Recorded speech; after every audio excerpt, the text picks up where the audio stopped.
हजरत उवैस करनी ने अपने सारे दांत तोड़ डाले।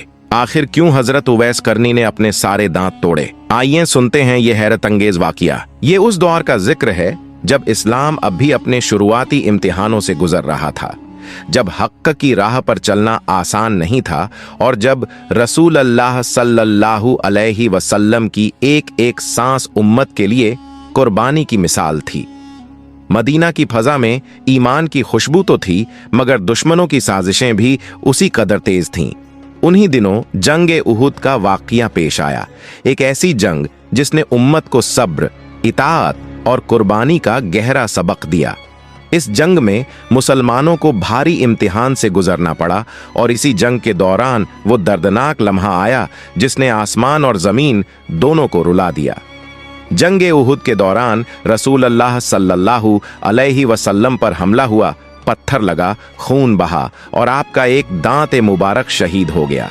सहाबाए किराम की आंखों में आंसू थे, दिल कांप रहे थे और हर एक की जुबान पर यही दुआ थी कि काश ये तकलीफ हम पर आ जाती और हमारे नबी सल्लल्लाहु अलैहि वसल्लम महफूज रहते। उस वक्त रसूल अल्लाह सल्लल्लाहु अलैहि वसल्लम ने बद्दुआ नहीं दी, बल्कि फरमाया, ऐ अल्लाह, मेरी कौम को हिदायत दे, ये मुझे पहचानते नहीं। ये वो रहमत थी जो सिर्फ मोहम्मद सल्लल्लाहु अलैहि वसल्लम का हिस्सा थी। अब जरा सोचो, ये खबर मदीना में थी, अरब में फैल रही थी, मगर मदीना से बहुत दूर यमन की सरजमीन पर एक ऐसा शख्स रहता था जिसने न कभी नबी सल्लल्लाहु अलैहि वसल्लम को देखा था, न उनके साथ बैठा था, न सहाबी कहलाया, मगर दिल ऐसा जुड़ा था कि नबी सल्लल्लाहु अलैहि वसल्लम की तकलीफ उसकी रूह तक महसूस होती थी। उसका नाम था हजरत उवैस करनी। न कोई शोहरत, न दौलत, न नाम, बस एक गरीब चरवाहा जो अपनी बूढ़ी माँ की खिदमत में जिंदगी गुजार रहा था। जब जंग उहुद की खबर यमन पहुंची और किसी जरिए से उवैस करनी तक ये बात पहुंची कि रसूल अल्लाह सल्लल्लाहु अलैहि वसल्लम को चोट लगी है और एक दांत मुबारक शहीद हो गया है, तो वो लम्हा उनकी जिंदगी का सबसे भारी लम्हा बन गया। उनका दिल बैठ गया, आंखों से आंसू बहने लगे और वो जमीन पर बैठ गए। उन्होंने कहा, मेरा नबी सल्लल्लाहु अलैहि वसल्लम जख्मी हुआ है और मैं यहाँ सुकून से बैठा हूँ। ये कहकर उनकी सिसकियां तेज हो गईं।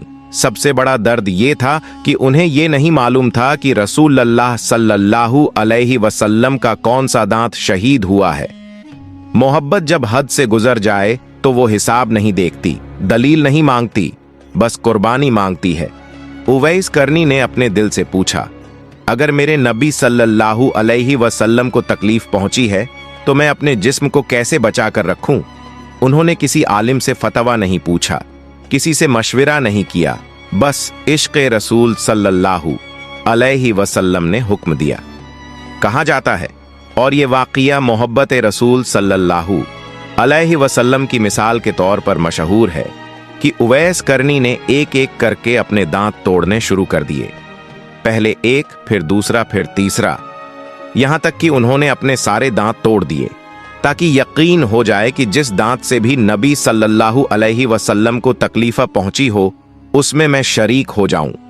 उस वक्त न कोई देख रहा था, न कोई तारीफ करने वाला था, बस अल्लाह देख रहा था और आसमानों में फरिश्ते हैरान थे। ये कोई दिखावे की मोहब्बत नहीं थी, ये बिना देखे की मोहब्बत थी, बिना मिले का इश्क था। आज लोग कहते हैं हम नबी सल्लल्लाहु अलैहि वसल्लम से प्यार करते हैं, मगर उवैस करनी ने यह प्यार अपने जिस्म से साबित कर दिया।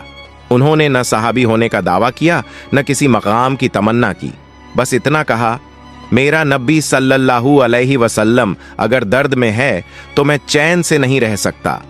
यहीं से उवैस करनी की वो पहचान शुरू होती है जो बाद में खुद रसूल अल्लाह सल्लल्लाहु अलैहि वसल्लम की जुबान से बयान होती है। यहीं से वो गुमनाम फकीर अल्लाह के यहाँ इतना मकबूल हो जाता है कि बड़े बड़े सहाबा उनसे दुआ करवाने आते हैं। मगर अभी कहानी खत्म नहीं हुई है, अभी तो ये शुरुआत है उस रिश्ते की जिसमें एक तरफ रहमत उल लिल आलमीन सल्लल्लाहु अलैहि वसल्लम है और दूसरी तरफ बिना देखे जान लुटाने वाला उवैस करनी। जंग उहुद के बाद मदीना की फजा गम और सब्र से भरी हुई थी। सहाबाए किराम के दिलों में रसूल अल्लाह सल्लल्लाहु अलैहि वसल्लम की तकलीफ का दर्द ताज़ा था, मगर उसी दर्द के बीच रहमत के लम्हे भी उतर रहे थे। क्योंकि नबी सल्लल्लाहु अलैहि वसल्लम ने न बद्दुआ दी न गुस्सा दिखाया, बल्कि अपनी उम्मत के लिए दुआ ही दुआ की। और इन्हीं दिनों अल्लाह ने अपने महबूब सल्लल्लाहु अलैहि वसल्लम को उस बंदे की खबर दी जो मदीना से बहुत दूर यमन की धरती पर बैठा बिना देखे बिना मिले दिलो जान से मोहब्बत कर रहा था। रसूल अल्लाह सल्लल्लाहु अलैहि वसल्लम ने सहाबा के सामने उवैस करनी का जिक्र फरमाया और बताया कि यमन में करण नाम के कबीले का एक शख्स है जो अपनी माँ की खिदमत करता है, खुद गुमनाम है, मगर अल्लाह के यहाँ उसका दर्जा बहुत ऊंचा है।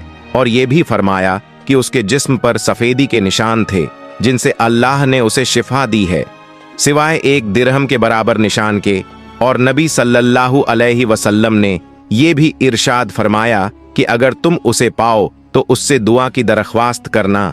सोचो भला, जिन सहाबा के नाम सुनकर ईमान ताज़ा हो जाता है, उन्हीं से नबी सल्लल्लाहु अलैहि वसल्लम कह रहे हैं कि एक गुमनाम फकीर से दुआ करवाना ये कोई मामूली बात नहीं थी। ये इस बात का ऐलान था कि अल्लाह के यहाँ कद्र नाम और शक्ल से नहीं बल्कि दिल और नीयत से होती है। उवैस करनी उस वक्त भी अपनी माँ की खिदमत में लगे हुए थे। उन्हें नहीं मालूम था कि मदीना में उनका जिक्र हो रहा है। नबी सल्लल्लाहु अलैहि वसल्लम उनकी मोहब्बत और सच्चाई को उम्मत के लिए मिसाल बना रहे हैं। और यही वो मुकाम था जहां उवैस करनी की बिना देखे की मोहब्बत को खुद रसूल अल्लाह सल्लल्लाहु अलैहि वसल्लम की तस्दीक मिल गई। बाद में जब सालों गुजरने के बाद हजरत उमर और हजरत अली रजी अल्लाहु अन्हुमा यमन पहुंचे और उवैस करनी को तलाश किया, तो उन्होंने देखा कि वही सादगी, वही नम्रता, वही खामोशी।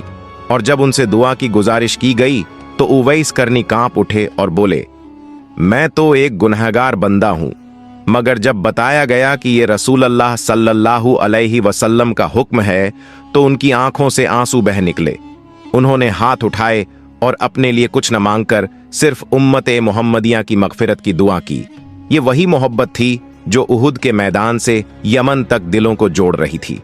और यही वजह है कि उवैस करनी रहमतुल्लाह अलैह को आज भी उन लोगों का इमाम कहा जाता है जो बिना देखे रसूल अल्लाह सल्लल्लाहु अलैहि वसल्लम से सच्ची मोहब्बत करते हैं। मगर कहानी अभी पूरी नहीं हुई है। आगे वो लम्हा आता है जब गुमनामी और विनम्रता अपने आखिरी इम्तिहान से गुजरती है और हमें यह सिखाती है कि सच्चा इश्क कभी शोहरत नहीं चाहता, बल्कि खुद को मिटाकर महबूब को पा लेता है। अब कहानी उस नाजुक मोड़ पर आती है जहां दिल समझना चाहता है कि इतना सच्चा इश्क रखने के बावजूद हजरत उवैस करनी साहबी क्यों न कहलाए। और यहीं से उनकी जिंदगी का सबसे बड़ा इम्तिहान शुरू होता है। उवैस करनी यमन में अपनी बूढ़ी और बीमार माँ की खिदमत में डूबे रहते थे। उनकी माँ चल नहीं सकती थीं। रोजमर्रा के हर काम के लिए उवैस पर ही निर्भर थीं और उवैस ने अपनी जिंदगी का हर लम्हा उसी खिदमत के नाम कर दिया था। दिल में तमन्ना थी कि एक बार मदीना जाकर रसूल अल्लाह सल्लल्लाहु अलैहि वसल्लम की जियारत कर लें, मगर माँ को अकेला छोड़ देना उन्हें गवारा न था। सहाबी होने की शर्त यह है कि नबी सल्लल्लाहु अलैहि वसल्लम से मुलाकात भी हो और ईमान की हालत में हो। उवैस करनी का दिल तो ईमान से भरा था, मगर माँ की खिदमत ने उन्हें उस मुलाकात से रोक दिया। कहा जाता है कि जब उन्हें कुछ वक्त के लिए मदीना जाने की इजाजत मिली भी तो माँ ने साफ कहा कि देर न करना, और उवैस करनी ने इस वादे को दिल पर लिख लिया। मदीना पहुंचे। नबी सल्लल्लाहु अलैहि वसल्लम घर पर तशरीफ नहीं रखते थे, इंतजार कर सकते थे, मगर माँ से किया वादा याद आया और उसी वादे की वजह से बिना मिले ही वापस लौट आए। ये वही लम्हा था जिसने उन्हें सहाबी होने से रोक दिया, मगर अल्लाह की नजर में उनके दर्जे को और ऊंचा कर दिया। यहाँ दुनिया का कानून कुछ और है और अल्लाह का मीजान कुछ और। जहाँ माँ की खिदमत एक बड़े अमल के तौर पर तौली जाती है। रसूल अल्लाह सल्लल्लाहु अलैहि वसल्लम ने उम्मत को ये भी सिखाया कि उवैस करनी की महानता उनकी गुमनामी में है, उनकी पहचान उनकी तन्हाई में है और उनका दर्जा उनकी नीयत में छुपा है। यही वजह थी कि नबी सल्लल्लाहु अलैहि वसल्लम ने सहाबा को उनकी निशानियां बताईं, कबीला, नाम, माँ की खिदमत और वो बीमारी जिससे अल्लाह ने उन्हें शिफा दी, ताकि जब भी उनसे मुलाकात हो लोग समझ सकें कि ये वही शख्स है जिसकी मोहब्बत बिना देखे भी मुकम्मल थी। उवैस करनी खुद कभी किसी मकाम की तलाश में नहीं रहे, न सहाबी कहलाने की हसरत जुबान पर लाई, न लोगों के सामने अपने अमल गिनाए। उनकी सबसे बड़ी खुशी ये थी कि उनकी माँ उनसे राजी रहे और अल्लाह उनसे खुश रहे। यही वो वजह है कि जब बाद में बड़े सहाबा उनसे दुआ करवाने आए तो उवैस करनी घबरा गए, रो पड़े और कहा कि मैं तो एक मामूली बंदा हूं। मगर जब समझाया गया कि ये रसूल अल्लाह सल्लल्लाहु अलैहि वसल्लम का हुक्म है, तब उन्होंने सर झुका दिया। इस हिस्से से हमें यह समझ आता है कि सहाबी होना बहुत बड़ा शरफ है, मगर माँ की खिदमत में खुद को मिटा देना उससे कम नहीं। उवैस करनी सहाबी न बन सके, मगर उन्होंने वो रास्ता चुन लिया जो सीधे अल्लाह की कुर्बत तक जाता है। और यही कहानी का वो सच है जो हर दिल को सोचने पर मजबूर कर देता है कि कभी कभी अल्लाह किसी को दुनिया की पहचान नहीं देता ताकि उसे आखिरत की बुलंदी दे सके।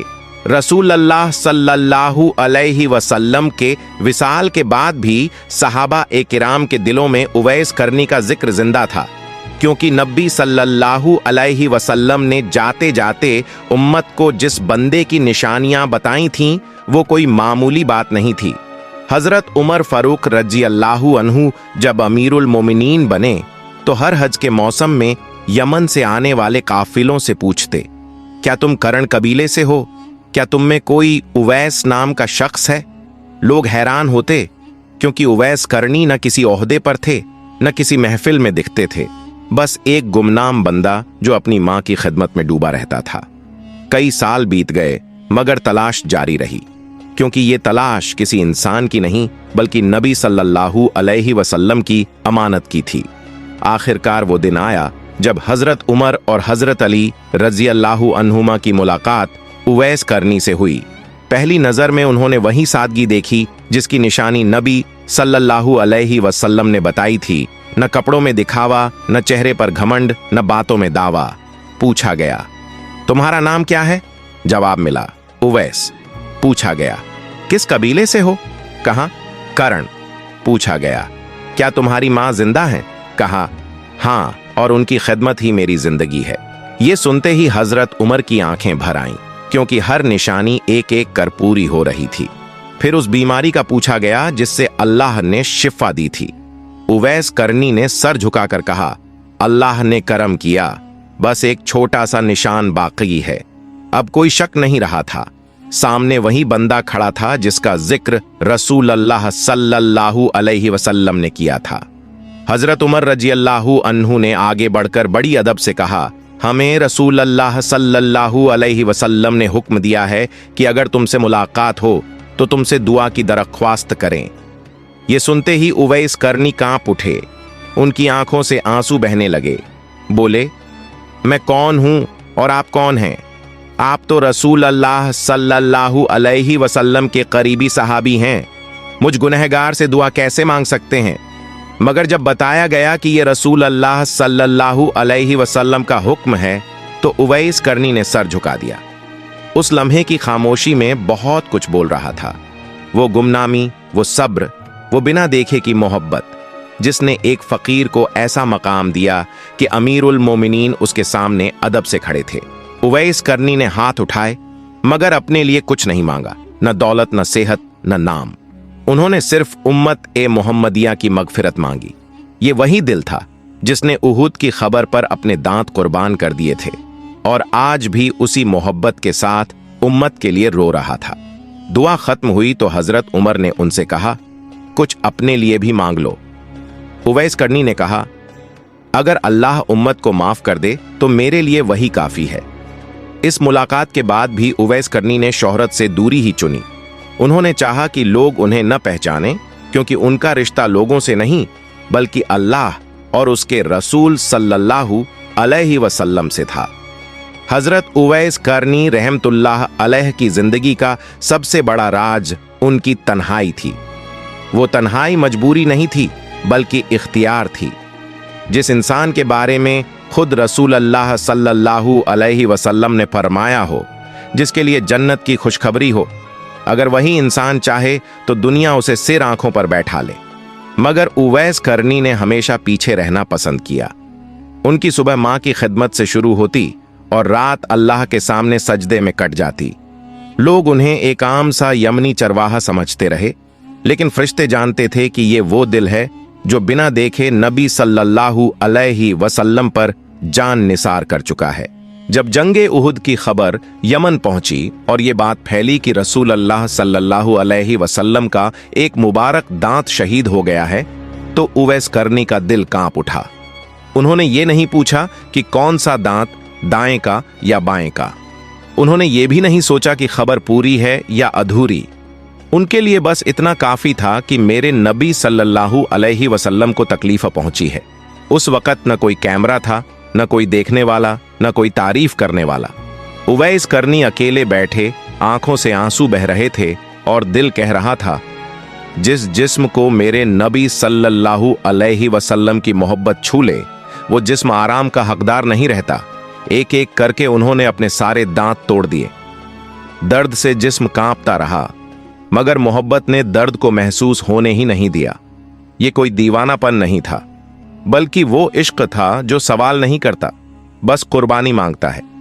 इतिहास में बहुत लोग ऐसे गुजरे हैं जिन्होंने नबी सल्लल्लाहु अलैहि वसल्लम को देखा, उनसे बात की, मगर उवैस करनी वो शख्स हैं जिन्होंने नबी सल्लल्लाहु अलैहि वसल्लम को देखे बिना वो कर दिखाया जो देखने वालों में भी कम ही कर पाए। लोग आज पूछते हैं, क्या ये जरूरी था? इसका जवाब किताबों में नहीं, दिलों में मिलता है। मोहब्बत जब हद से गुजर जाए तो वो हिसाब नहीं करती। जैसे माँ अपने बच्चे के लिए सब कुछ भूल जाती है, वैसे ही उवैस करनी अपने नबी सल्लल्लाहु अलैहि वसल्लम के गम में खुद को भूल बैठे। यही वजह है कि रसूल अल्लाह सल्लल्लाहु अलैहि वसल्लम ने सहाबा से फरमाया कि यमन की तरफ से जन्नत की खुशबू आती है। वो खुशबू किसी इत्र की नहीं थी, वो उस कुर्बानी की थी जो बिना दिखावे के दी गई थी। उवैस करनी जानते थे कि अगर मैं मदीना गया तो माँ अकेली रह जाएगी, इसलिए उन्होंने अपने दिल की ख्वाहिश को माँ की खिदमत पर कुर्बान कर दिया। यही वजह है कि अल्लाह ने उन्हें वो मकाम दिया जहां बड़े बड़े सहाबी उनसे दुआ की दरख्वास्त करते हैं। हजरत उवैस करनी रहमतुल्लाह अलैह की जिंदगी जैसे जैसे आगे बढ़ी, वैसे वैसे उनकी गुमनामी और गहरी होती चली गई। लोग उन्हें पहचानने लगे थे, मगर वो हर पहचान से बचते रहे। उवैस करनी ने हमें सिखाया कि इश्क़ रसूल सल्लल्लाहु अलैहि वसल्लम ज़बान का नहीं, जिस्म और जान का सौदा है। आज जब हम नबी सल्लल्लाहु अलैहि वसल्लम का नाम सुनकर बस दरूद पढ़कर आगे बढ़ जाते हैं, वहां उवैस करनी की कहानी हमें झकझोरती है। वो पूछती है, क्या तुम्हारी मोहब्बत इतनी सस्ती है कि एक दर्द भी बर्दाश्त न कर सके, या इतनी सच्ची है कि हर आराम छोड़ दे? माँ की खिदमत, गुमनामी, सब्र और बिना देखे की मोहब्बत, ये चारों चीजें मिलकर उवैस करनी बनाती हैं। अगर इस दुनिया में किसी ने साबित किया कि सच्चा आशिक दिखावे से नहीं, खामोशी से पहचाना जाता है, तो वो उवैस करनी थे। और शायद इसीलिए आज भी जब रसूल अल्लाह सल्लल्लाहु अलैहि वसल्लम का नाम लिया जाता है तो यमन की हवा में एक सिसकी सी गूंजती है, उवैस, उवैस।